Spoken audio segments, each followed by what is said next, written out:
Good morning, good afternoon, or good evening. This is Property Management 101, and for today's video, we're going to be discussing some tips and some things you should be doing to attract qualified applicants.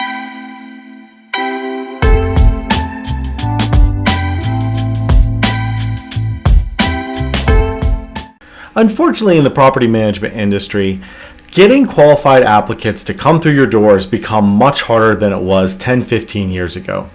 What worked from an application process prior really is not nearly as effective as it is today. So it's really important that you have some things in play when it comes to how do we attract high quality applicants from a consistent basis.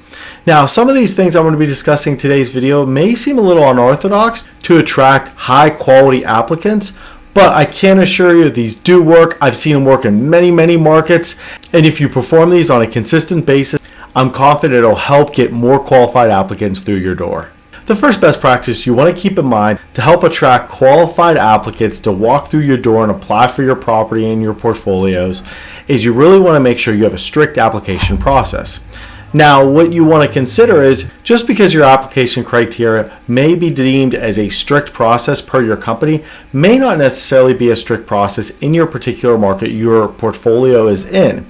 So it's going to be really important that you actually look around, do some research for some of your competitors in your market to see what their application process is and what is that criteria that goes along with it. If your application process is really kind of middle in the pack, meaning it's not the strictest in the market, it's not the least strict in the market, you want to actually be on the upper end as far as more strict than less strict when it comes to your particular market.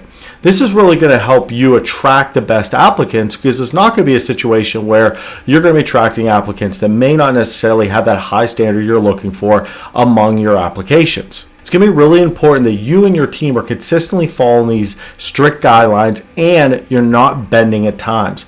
I often see situations where a team will bend if they have strict application criteria, and that's something you do not want to do. You want to make sure you're following this consistently, not putting the property or portfolio in a bad fair housing position. So it's going to be really important once you establish this criteria, your team follows it very consistently.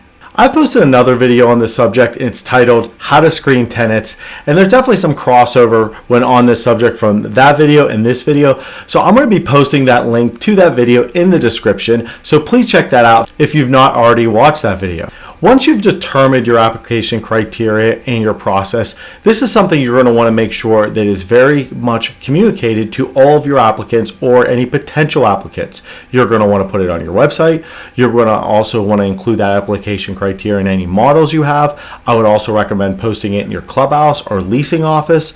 I would also make sure that it's a part of your process when you collect information from applicants while they're applying. So maybe the first step is acknowledging your application criteria page. So this is going to be something that's going to be really important to make sure that everything that goes along with what you can expect as an applicant to be required by to apply for one of your properties that is very clearly outlined and it's very transparent. The second best practice you want to keep in mind when it comes to how to attract quality applicants is performance. The higher your property consistently performs, the more likely you're going to be in a position to attract high quality applicants. Now, this is something that seems a little off, right? It doesn't seem like it's a direct correlation, but I can assure you it does apply very well to this subject. If you have the dynamic of your property is a lower performing property, lower standards, maybe it's not necessarily always kept up well, maybe the grounds are always dirty, maybe your breezeways are always dirty, the type of applicant that's going to be willing to apply at a property that's not kept up well, that's dirty, is not going to be the type of applicant that we probably ideally want on a consistent basis. So it's going to be really important that your property is performing so it allows you to attract more qualified applicants, not less qualified applicants. Also, it's going to be a situation where you do have a property or portfolio that's performing at a high level, then your staff is going to be less likely to want to bend the rules for anyone that's applying because they're not going to be desperate, and that's going to be something that's going to be really important as well. If you're enjoying this video and you're learning something new, please don't forget to like, subscribe, and turn on notifications for future videos.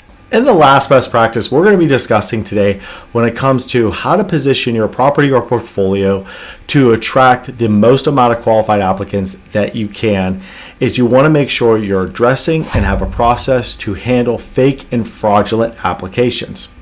Unfortunately, in the industry, there is a lot of fake documents that are being processed and being given to property management companies from applicants through those application screening processes. And it's an unfortunate part of the industry because it's really hard to catch sometimes. And a lot of times they do get through, even though they're not actually maybe that person or actually a resident with good criteria enough to qualify as an approved applicant at that property. So it's going to be really important as a property and as a company, there's processes in place to help stop this dynamic and prevent it as much as possible. I'm not necessarily thinking that we're going to be able to stop everyone in the industry, but I am proposing you want to have some steps and measures in play to help avoid this dynamic. One thing that I've seen a growing number of companies offer is there's going to be certain situations where they're going to offer certain ID verifiers to confirm that this person is who they say they are and the provided information they've given is checking out that it's not fake or provided inaccurately. So this is a really good system and also process that a lot of vendors are offering in the industry now. I highly recommend exploring these if you don't have one already in play. These are definitely worth the money. And there's lots of great companies offering them. So if you're not already offering them, that's something to consider as a company, especially if in your area or your market or your property, you see a lot of fraudulent applications coming through and applying at your property or area. And if you are wanting to attract the best applicants you can, avoiding the fraudulent ones and fake paperwork and fake documentation is going to be really important to help keep that high standard at your property. And for a video recap today, please keep in mind these 3 areas when it comes to how to position your property or portfolio in a better position to attract more qualified applicants. Number 1, you want to have a strict application process. Not necessarily strict per your company standards, but strict within that particular market or sub-market your asset or assets are in. Number 2, performance. You always want to keep your property at a high level performing property where it's kept clean, the grounds are kept well, you're always at a high occupancy and high rent roll growth. If you do not, you're going to be more subject for less qualified applicants, and that's not a situation you want to be in. And last but not least, fake and fraudulent applications. So you want to make sure you have steps in place to recognize and identify if an applicant gives you or someone from your team or applies with some fake information. This is a growing part of the industry that we need to watch out for, so it's going to be really important that you have measures in place to prevent this as much as possible. If you enjoyed this video and you learned something new, please don't forget to like, subscribe, and turn on notifications for future videos. Before putting any of these practices into place, please watch our updated disclosure video as well as our updated why we do this video, which is the channel's why. And I'll be providing a link to both of those in the video description. And to stay on top of industry news, polls, and video releases, please feel free to connect with our LinkedIn and our Instagram page. If you have any questions about this video or any of our videos, feel free to leave a comment. I'll be happy to address it for you. Happy leasing!